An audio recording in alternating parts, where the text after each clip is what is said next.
coloquei aqui na tela um Twitter que o senhor escreveu, tratando justamente sobre essa movimentação a partir das declarações dele. Na postagem o senhor diz: o curioso caso da ditadura em que as principais contas que afirmam que o país vive em um estado de exceção são as mais falantes e influentes no X Twitter, né, em português. Os pontos amarelos são aqueles pontos que obtiveram o maior volume de replicação das suas mensagens no Twitter, né, de compartilhamento.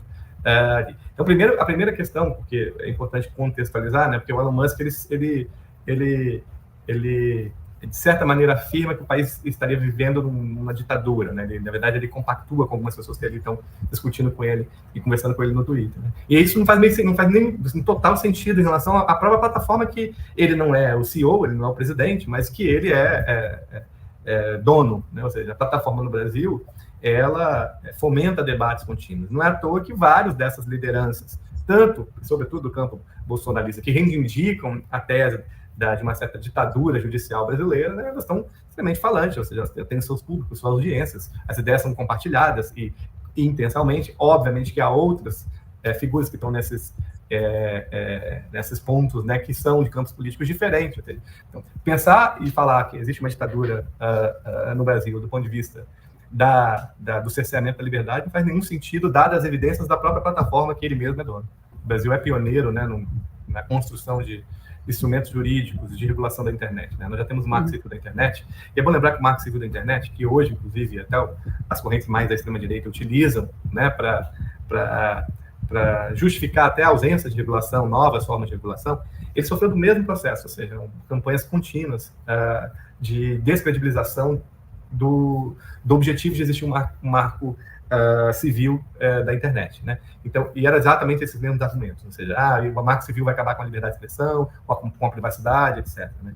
Então, quando a gente vê agora esse debate acontecendo, né, e o debate não só, né, ou seja, não apenas o debate legislativo, mas um conjunto de ações para criar processos de regulação das plataformas, regulação no sentido não apenas da responsabilização da plataforma por uma série de medidas e ações que acontecem dentro delas, mas também regulação do ponto de vista de acessos e transparências que essas mesmas plataformas muitas vezes não têm. Vou dar um exemplo, né? A gente hoje tem uma situação em que o Twitter ele fechou acesso aos dados mediante a um uso das APIs. Então, está tudo fechado. Então, é muito difícil, por exemplo, averiguar numa situação, num questionamento como esse do próprio Musk, de que há uma ditadura e uma censura no Brasil, é muito difícil averiguar se isso é verdadeiro, porque não se tem acesso livre aos dados produzidos pelas próprias pessoas.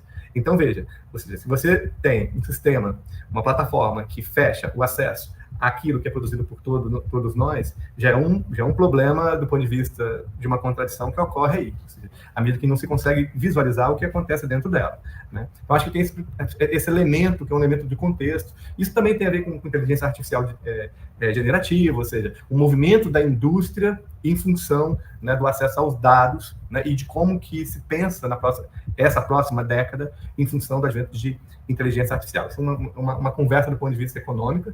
Eu acho que tem um contexto político também. Eu acho que a gente vai vivenciar neste ano, né, é um ano com o maior número de eleições no mundo, né, e as eleições municipais no Brasil, elas são extremamente capilares, elas são pervasivas, elas são importantes, né, e o acesso àquilo que ocorre nessas plataformas e o modo livre, espontâneo, mas ao mesmo tempo sem critérios de moderação, é um outro elemento também importante, porque uma das questões dentro da pauta da sociedade civil e de crítica às plataformas, o Twitter é uma delas, né, é exatamente a ausência, né, de moderação dessas plataformas, né? De um lado, as plataformas vendem espaço publicitário, vendem capacidade de determinados atores que compram, que suas mensagens chegam a mais pessoas, mas muitas vezes o conteúdo do que se chega, como não é muitas vezes moderado, pode gerar danos à sociedade, né? Então, a ausência da moderação, ela é hoje um problema gravíssimo para as plataformas. E é um problema duplo,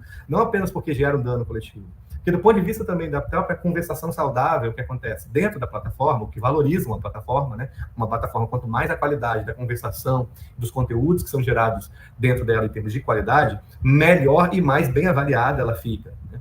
Então, também, a desinformação, né, ou conteúdo enganoso, etc., porque em curto prazo, ele também, a toxicidade, ele é um problema também para a plataforma. Olha o que aconteceu com o Facebook, né? Ainda que seja muito utilizado no Brasil, ele perdeu muito da sua capacidade de opinar e de agendar a realidade brasileira, porque o aumento da toxicidade ali no Facebook fez com que muita gente saísse dele, né? Então, ou seja, no médio prazo, né, a moderação ela é uma espécie de contrapeso a essa liberdade de expressão radical, digamos assim.